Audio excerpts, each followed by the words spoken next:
I'm Rebecca Carner, Biofield tuner.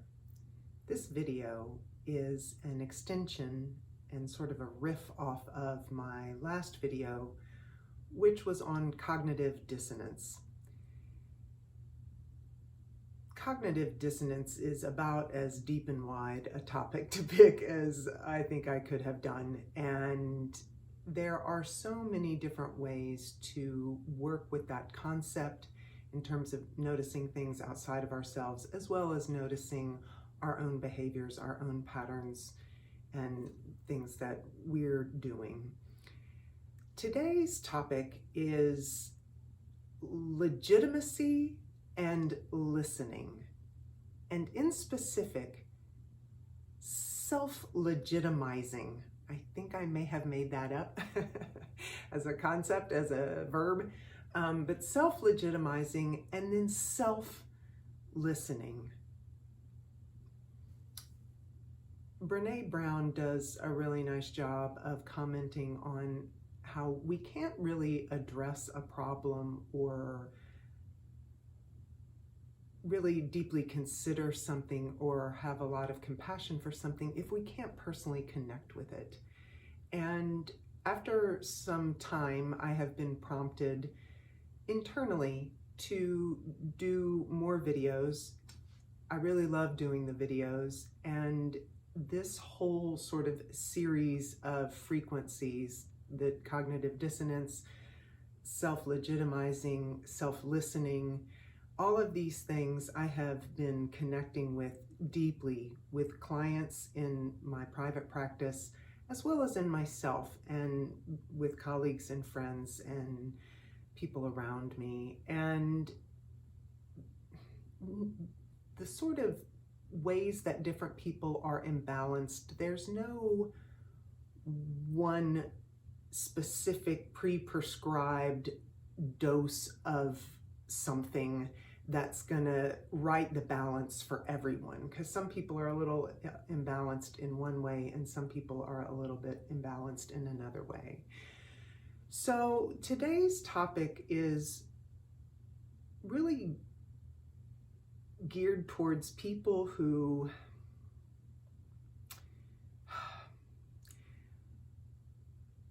have a pattern of not even asking themselves what their needs are. Like, they have a pattern of not honoring themselves, not because they know it and are doing it intentionally, but because they're just so in the habit pattern of not even considering their own needs or thoughts or feelings or experiences, and then weighing them equally amongst every other consideration that they've got.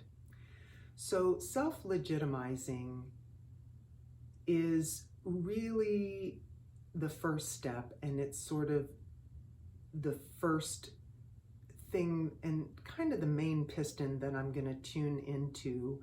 How can we up our game on validating our own experience of anything, our own internal reaction?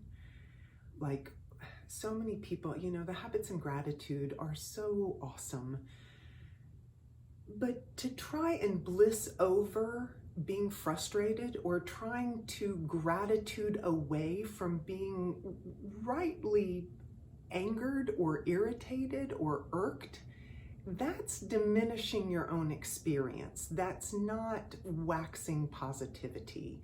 It's in fact kind of embedding a problem because you're not really honoring how you really feel.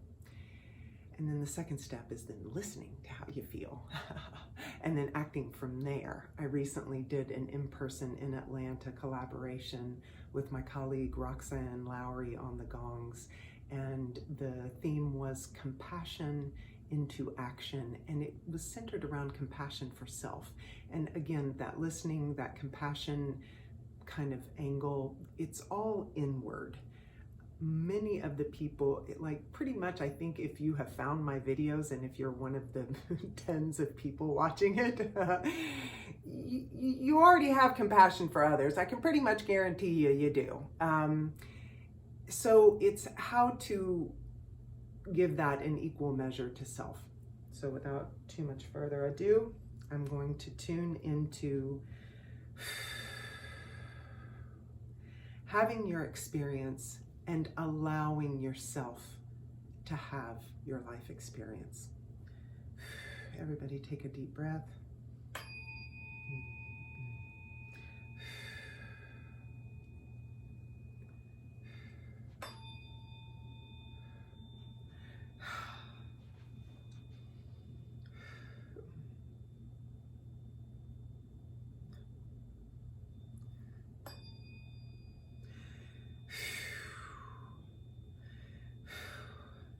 Just initially, it feels like an elephant just sat on my chest. It's just this whole sort of,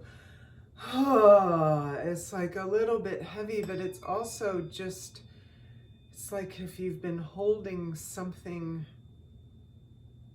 It's like if you knew you were going to have to make a presentation and you've held it together and you made it look pretty good. And then finally you walk off stage, presentation's done with. And just that kind of boom, drop feeling, but it's almost like a good drop. It's like a relief drop. Legitimate. How you feel, your existence is legit. Your reactions are legit. Your emotions are legit. Your opinion is legit. To yourself, like allow your, It's weird. It goes immediately into this defensiveness, like, yeah, that's right, I'm totally legit, y'all. And it's like, no, there's no y'all. It's an inside job. I am legit. My feelings, I know that how I feel is spot on.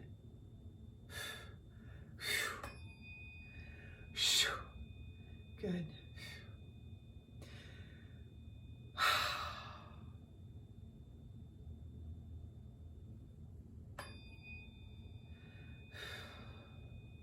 Oh, so thin and reedy, like really, really.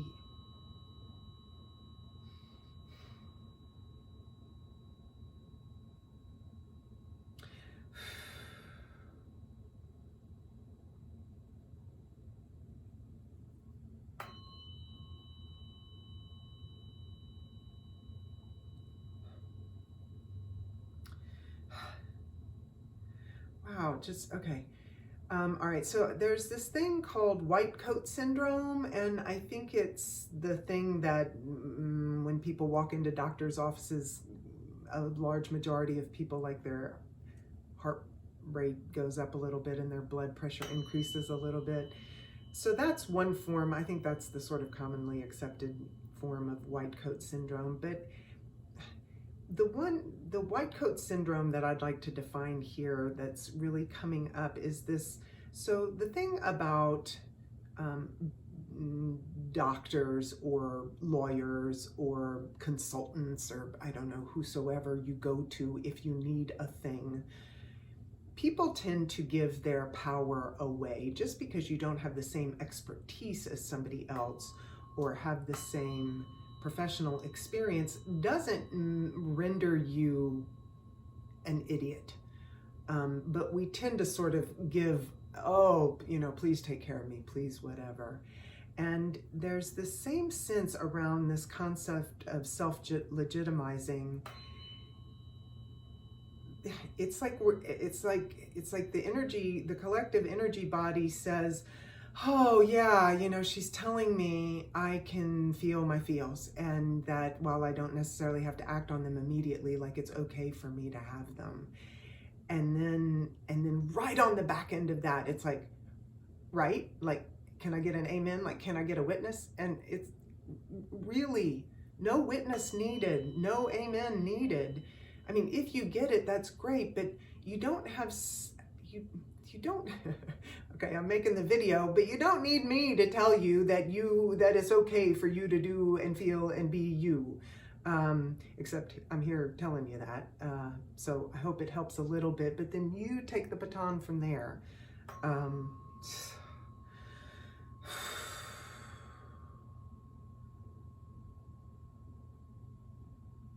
Like, you really are okay. Truly, if I had $100 bill for every time a client kind of meekly said, well, I really feel like blah, blah, blah, blah, blah, blah, blah, blah, is that okay? And I actually think, I think I remember Oprah Winfrey once said, like, it never mattered the measure of fame of the person that she interviewed. Like 9 times out of 10, when somebody would get off camera, they'd turn to her and say, did I do okay after the interview? And I'm not saying that that's a bad urge or anything, but it's like we've gotten too pitched forward. Did I do okay? Like, I feel like energetically, the everybody needs to kind of stand more centered and rock back just ever so slightly on your heels and square your shoulders over your hips. I am okay. I did okay. Even if I could have done better, even if I felt lost and confused or scared or anxious, I did okay. I did okay. I am okay. Wow, I feel like everybody's left shoulder and left sideways just seized up. It doesn't make you an egomaniacal jerk to have that thought. Everybody's stomach just did a somersault. Okay.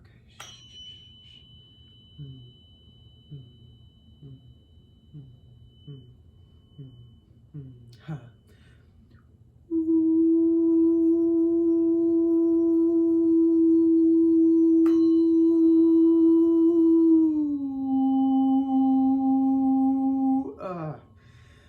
All right, let's ground some of that angst out of here.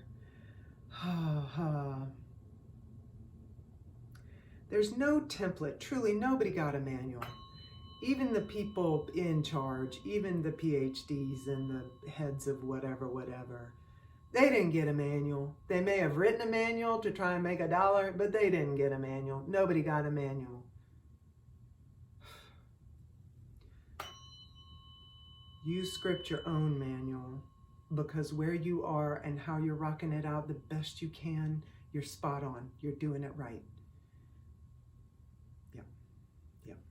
Okay. Good. Okay.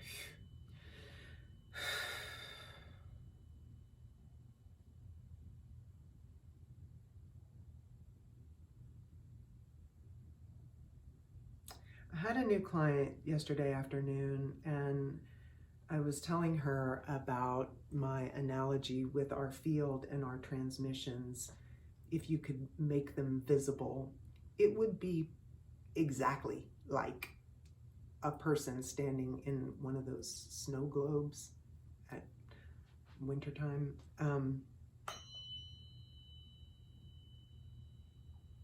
And there's a lot of talk about raising vibration and higher frequencies and that sort of thing. I don't subscribe to that. It's having a clarified feel so that all of the tones, all of the frequencies, all of the bandwidths can make it without obstruction to and fro effectively and with ease in and out of your field. That's emotions, that's thoughts, that's actually words, that's also organ rhythms and all of our biological functions. Like, everything is included in that. Wow, a huge wave of heat just came off of everybody's head. That's right. That's right. To transmit more strongly, it's not about getting louder or transmitting harder. It's about clearing the debris out of your field so that whatever song is yours emanates effortlessly. Oh, oh, oh. 'Cause you're legit. 'Cause your divine song is yours, and thank goodness for it.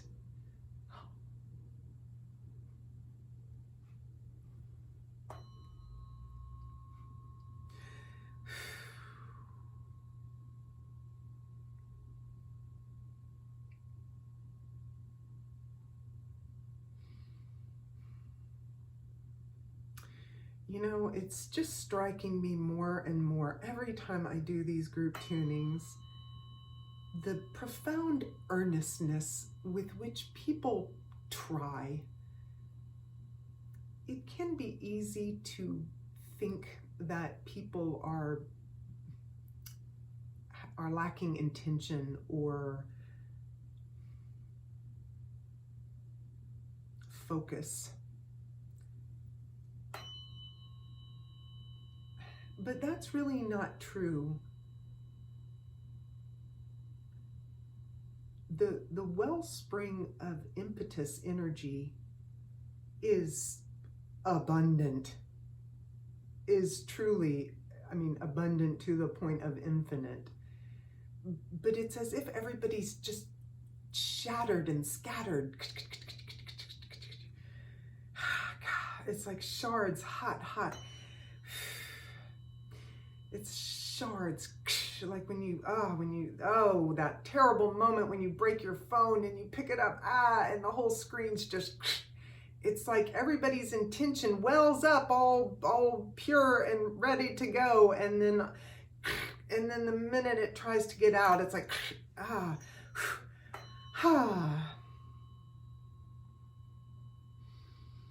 By self-legitimizing, it's like oozing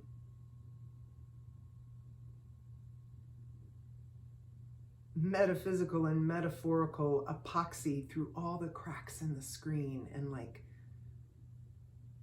blending it all back together and reconnecting.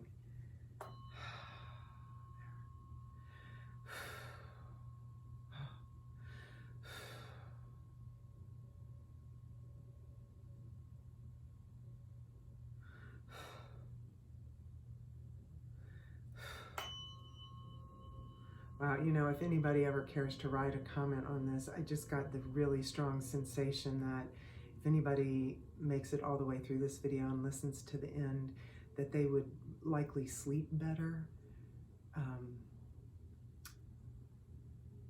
At least maybe that first night, or when they slept, they might actually get more rested. There we go.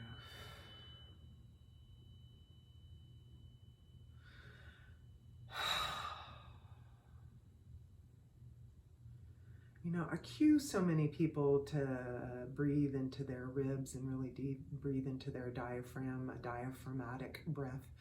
But just really breathe into your belly. Like if you can imagine that your belly is actually your lungs, like one big giant lung.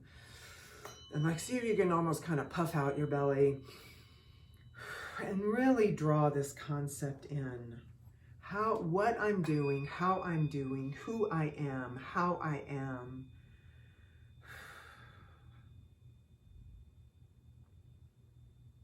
It's okay. It's good. It's just right. It's exactly what is needed.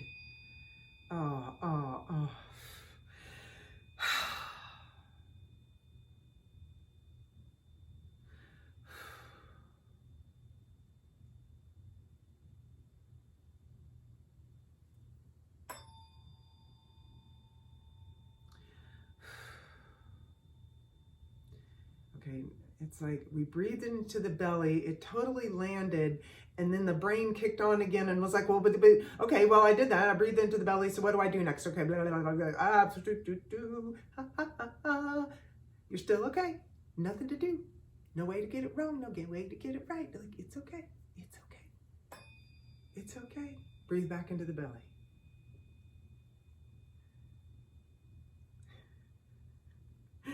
I worked with this shaman for some years ago, and one of his refrains was, and then come back again, come back again. And so it's like, okay, just come back again to the breath, come back again to the belly, and just breathe in. And if you kind of get done with your belly, maybe breathe into your hips, like the hip flexors. And like hips, like where you would put your hands on your hips, like your hip points. Breathe into the space in between there. Yeah, there we go. There we go. Back again. Come back again. And then if you're in that sort of soft belly space and you've breathed into it, and the sort of squirrels running around in a circle wondering if it's okay and what should I do, and oh, what do they think if, and what if somebody, and but what if my family, all the things, and if all of those squirrels have kind of simmered down and everything's quiet,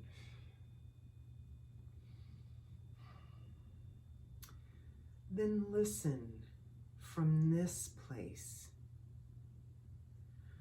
What would be the next action, the next step, the next thought, the next concern that includes my legitimate presence in it, and where would I go from there?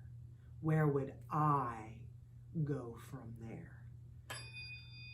Whoo! There is no should in that. There's no have to. There's no ought to.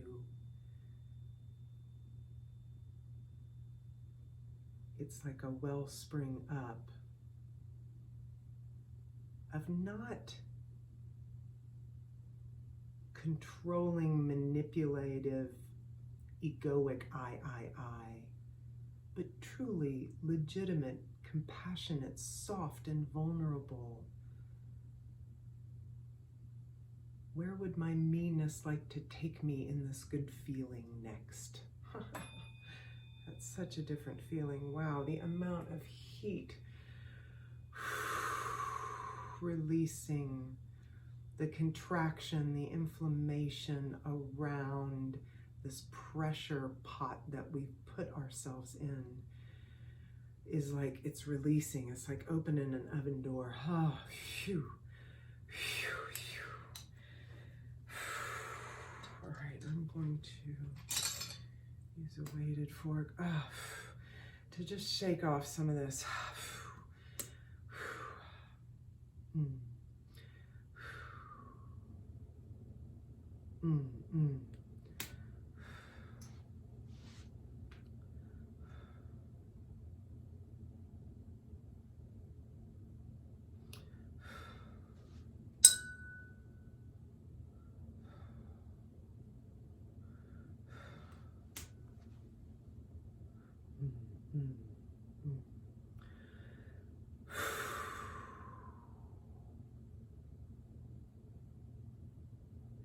And if you don't know, if you get to that place, like I got into my belly, the squirrels quit running around, I did what she said, but I still don't know, I can't see the next step. Wait, there's no fire, there's no rush. You don't have to know. You don't actually have to do. You just have to listen. Just wait. Yeah. God, why is that so uncomfortable? It's so uncomfortable to wait. I feel it too, like I am right there with you. As my adored yoga teacher says, me too, friends, me too. Like I'm right there with you. And I'm learning to wait, and I'm learning to breathe in that wide open, I don't know space, because that's the sweet spot. It's not predictive. When we don't know, we can't assure growth in the next quarter, blah, blah, blah. It's okay. it's still the sweet spot. Truly, this is where the juice is. This is where the magic happens.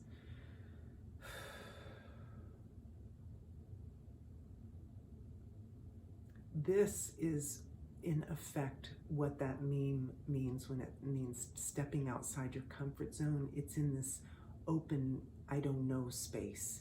It's not overriding your caution signals and making yourself do something that feels bad. That is also out of one's comfort zone, but in a direction I can't recommend. It's in this quiet out of one's comfort zone. It's in this open space of, I don't know. And I don't know, can't wait to see. Like, it's that. Yes. Good. Okay. All right. I really do want to keep this video short. So I'm going to stop with that. I'm going to go ahead and wrap up the energy body. Self-legitimizing. Whew.